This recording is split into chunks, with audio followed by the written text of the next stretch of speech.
ಜೈ ಶ್ರೀ ಗಣೇಶ. ನಮಸ್ಕಾರ ಸ್ನೇಹಿತರೆ. ಇವತ್ತು ನಾವು ಹಾಗಲಕಾಯಿನ ಉಪಯೋಗ ಮಾಡಿಕೊಂಡು ಒಂದು ಗೊಜ್ಜನ್ನು ಮಾಡೋಣ.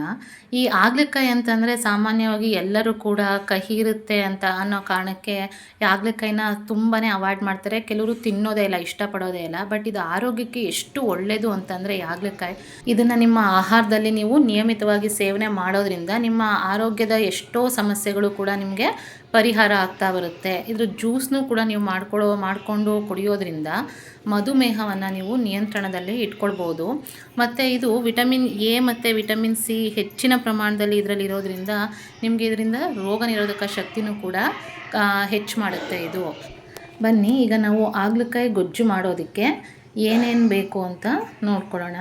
ಮೊದಲಿಗೆ ನಾವು ಹಾಗಲಕಾಯಿನ ಈ ರೀತಿ ನಾವು ಸಣ್ಣಕ್ಕೆ ಬೀಜ ತೆಗೆದುಬಿಟ್ಟು ಸಣ್ಣಕ್ಕೆ ಹಚ್ಕೊಂಡಿರಬೇಕು. ಈ ಬೀಜ ಕೆಲವರು ಬೀಜನ ಹಾಗೆ ಹಾಕ್ತಾರೆ. ನಾನಿಲ್ಲಿ ಬೀಜನ ತಕ್ಕೊಂಡು ಸಣ್ಣಕ್ಕೆ, ತೆಳು ಇದ್ದರೆ ಒಳ್ಳೆಯದದು, ಚೆನ್ನಾಗಿ ಹಚ್ಕೊಂಡಿರಬೇಕು ಸಣ್ಣಕ್ಕೆ. ಆಮೇಲೆ ಅದಕ್ಕೆ ಈರುಳ್ಳಿ, ಟೊಮೊಟೊ ಹಣ್ಣು ಮತ್ತು ಬೆಲ್ಲ, ನೀವು ಯಾವ ಬೆಲ್ಲನಾರು ಯೂಸ್ ಮಾಡ್ಬೋದು. ಹುಣಸೆಹಣ್ಣು ನಾನು ಆಲ್ರೆಡಿ ರೆಡಿ ಮಾಡಿ ಇಟ್ಕೊಂಡಿದ್ದೀನಿ, ಹುಣಸೆ ಹುಳಿನ, ಮತ್ತು ಬೆಲ್ಲ ಹಾಕ್ಕೊಂಡಿದ್ದೀನಿ. ಅದಕ್ಕೆ ಸಾಲ್ಟು ಮತ್ತು ಸಾಂಬಾರು ಪೌಡ್ರು, ಈ ಸಾಂಬಾರು ಪೌಡ್ರು ಇದಿಷ್ಟನ್ನು ನಾವು ತೊಗೊಳ್ಬೇಕಾಗತ್ತೆ. ಮೊದಲಿಗೆ ನಾವು ಒಂದು ಬಾಣಲಿಗೆ ಎಣ್ಣೆ ಹಾಕ್ಕೊಂಡು ಅದಕ್ಕೆ ನೀವು ಸ್ವಲ್ಪ ನಾವು ಹಚ್ಚಿಟ್ಕೊಂಡಿರ್ತೀವಲ್ಲ ಈರುಳ್ಳಿ, ಅದನ್ನು ಹಾಕ್ಕೊಂಡು ಸ್ವಲ್ಪ ಫ್ರೈ ಮಾಡ್ಕೊಳ್ಬೇಕು. ಜಾಸ್ತಿ ಏನು ಫ್ರೈ ಮಾಡ್ಕೊಳ್ಳೋದು ಬೇಡ, ಯಾಕಂದರೆ ನಾವು ಇದ್ರ ಜೊತೆಗೇ ನಾವು ಹಾಗಲಕಾಯಿನೂ ಕೂಡ ಹಾಕ್ಕೊಳ್ತಾ ಇದ್ದೀವಿ. ಈ ಹಾಗಲಕಾಯಿ ಮತ್ತು ಈರುಳ್ಳಿ ಈ ಎರಡನ್ನೂ ಕೂಡ ನಾವು ಒಟ್ಟಿಗೆ ಫ್ರೈ ಮಾಡ್ಕೊಳ್ತೀವಿ. ಇದು ಎಷ್ಟು ಒಂದು 10 ಮಿನಿಟ್ಸ್ ಆದರೂ ನೀವು ಹಾಗಲಕಾಯಿನ ಚೆನ್ನಾಗಿ ಫ್ರೈ ಮಾಡಬೇಕು. ಈ ರೀತಿ ನೀವು ಎಣ್ಣೆಯಲ್ಲಿ ಚೆನ್ನಾಗಿ ಫ್ರೈ ಮಾಡೋದ್ರಿಂದ ಅದರಲ್ಲಿರುವಂಥ ಸ್ವಲ್ಪ ಕಹಿ ಅಂಶ ಇರುತ್ತಲ್ಲ, ಅದು ಸ್ವಲ್ಪ ಮಟ್ಟಿಗೆ ಕಡಿಮೆ ಆಗುತ್ತೆ. ಇನ್ನು ಹಾಗಲಕಾಯಿನ ನಾವು ಸ್ವಲ್ಪ ಅರಿಶಿನ ಮತ್ತು ಸಾಲ್ಟ್ ಹಾಕ್ಕೊಂಡು ಕೂಡ ತೊಳೆದು ಹಾಕ್ಕೊಂಡ್ರೆ ಅದ್ರ ಕಹಿ ಇನ್ನೂ ಕಡಿಮೆ ಆಗುತ್ತೆ.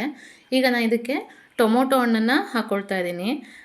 ಹಾಗಲಕಾಯಿ, ಈರುಳ್ಳಿ ಮತ್ತು ಟೊಮೊಟೊ ಹಣ್ಣು ಇದಿಷ್ಟನ್ನು ನಾವು ಚೆನ್ನಾಗಿ ಫ್ರೈ ಮಾಡ್ಕೊಳ್ಬೇಕಾಗತ್ತೆ. ಇದು ನಾವು ಹಾಕಿ ಮಾಡ್ತಾ ಇಲ್ಲ, ಈ ಗೊಜ್ಜನ್ನು ಹಾಗೆ ಮಾಡ್ಕೊಳ್ತಾ ಇದ್ದೀವಿ. ಇದರಲ್ಲಿ ನಿಜವಾಗ್ಲೂ ಹೇಳಬೇಕು ಅಂದರೆ ಸ್ವಲ್ಪನೂ ಕೂಡ ಕಹಿ ಅನ್ನೋದು, ಹಾಗಲಕಾಯಿ ಕಹಿ ಇದೆ ಅಂತ ಅನಿಸೋದೇ ಇಲ್ಲ. ನೆಕ್ಸ್ಟ್ ಈಗ ನಾವು ಅದಕ್ಕೆ ಸಾಂಬಾರು ಪೌಡ್ರ್ ಇಟ್ಕೊಂಡಿದ್ವಲ್ಲ, ಸಾಂಬಾರು ಪೌಡ್ರ್ ಆ್ಯಡ್ ಮಾಡ್ಕೊಳ್ತಾ ಇದ್ದೀನಿ. ಇದನ್ನು ಕೂಡ ಮಿಕ್ಸ್ ಮಾಡಿ ಎಣ್ಣೆಯಲ್ಲಿ ಸ್ವಲ್ಪ ಫ್ರೈ ಮಾಡ್ಕೊಳ್ಬೇಕು.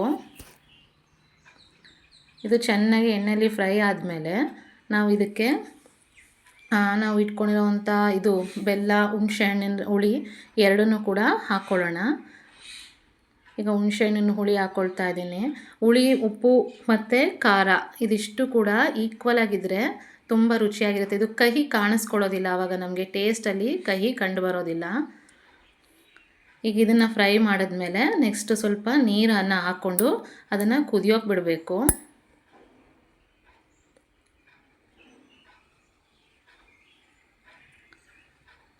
ಈಗ ಇದು ಚೆನ್ನಾಗಿ ಕುದೀತಾ ಇರಬೇಕಾದ್ರೆ ನಾವು ಬೆಲ್ಲನ ಹಾಕ್ಕೊಂಡು ಬಿಡೋಣ. ಬೆಲ್ಲ ಹಾಕ್ಕೊಂಡು ಇದನ್ನು ಚೆನ್ನಾಗಿ ಮಿಕ್ಸ್ ಮಾಡಿ ಇದ್ರ ಜೊತೆಗೆ ಸಾಲ್ಟನ್ನು ಹಾಕ್ಕೊಂಡು, ಬೆಲ್ಲ ಮತ್ತು ಸಾಲ್ಟ್ ಎರಡು ಒಟ್ಟಿಗೆ ಹಾಕ್ಕೊಂಡು ಈಗ ಇದನ್ನು ಇನ್ನೊಂದು ಸ್ವಲ್ಪ, ನಿಮ್ಗೆ ನೀರು ಬೇಕು, ಇನ್ನೊಂದು ಸ್ವಲ್ಪ ಬೇಯಬೇಕು ಅಂದಂಥ ಟೈಮಲ್ಲಿ ಇನ್ನೊಂದು ಸ್ವಲ್ಪ ನೀರು ಹಾಕ್ಕೊಂಡು ಕುದಿಸೋಕೆ ಇಟ್ಕೊಳ್ಬೋದು ನೀವು ಇದನ್ನು. ಇದು ಚೆನ್ನಾಗಿ ಕುದ್ದು ಮೇಲ್ಗಡೆ ಎಣ್ಣೆ ಕಾಣಿಸ್ತಾ ಇದೆಯಲ್ಲ, ಈ ರೀತಿ ಚೆನ್ನಾಗಿ ಕುದಿಬೇಕು. ಇದು ತೀರಾ ನೀರಿನಂಗೆ ಇರಬಾರ್ದು. ಗೊಜ್ಜು ಮಾಡ್ತಾ ಇರೋದ್ರಿಂದ ಇದು ಗೊಜ್ಜಿನ ಅದಕ್ಕೆ ಬಂದರೆ ಸಾಕು. ಈ ರೀತಿ ನಮಗೆ ಗಟ್ಟಿಗೆ ಬರುತ್ತೆ ಇದು. ಈಗ ಕಹಿ ಅಂಶ ಪೂರ್ತಿ ಕಡಿಮೆ ಇರೋವಂಥ ರುಚಿಯಾದ ಹಾಗಲಕಾಯಿ ಗೊಜ್ಜು ರೆಡಿಯಾಗಿದೆ. ನೀವು ಇದನ್ನು ಚಪಾತಿ, ರವೆ ರೊಟ್ಟಿ ಅಥವಾ ಅನ್ನಕ್ಕೆ ನೀವು ಯಾವುದಕ್ಕೆ ಬೇಕಾದ್ರೂ ಇದನ್ನು ಹಾಕ್ಕೊಂಡು ತಿನ್ಬೋದು. ಇನ್ಕ್ಲೂಡಿಂಗ್ ಇದನ್ನು ಮಕ್ಕಳು ಕೂಡ ತಿನ್ಬೋದು, ಯಾಕಂದರೆ ಕಹಿ ಅಷ್ಟು ಕಾಣಿಸೋದಿಲ್ಲ ಇದಕ್ಕೆ. ಇದು ತುಂಬ ಸಿಂಪಲಾಗಿ ಮತ್ತು ಬೇಗ ಕೂಡ ಆಗೋಗುತ್ತೆ ಈ ಹಾಗಲಕಾಯಿ ಗೊಜ್ಜು. ಒಂದು ಸರಿ ನೀವು ಕೂಡ ಮನೇಲಿ ಟ್ರೈ ಮಾಡಿ ಫ್ರೆಂಡ್ಸ್.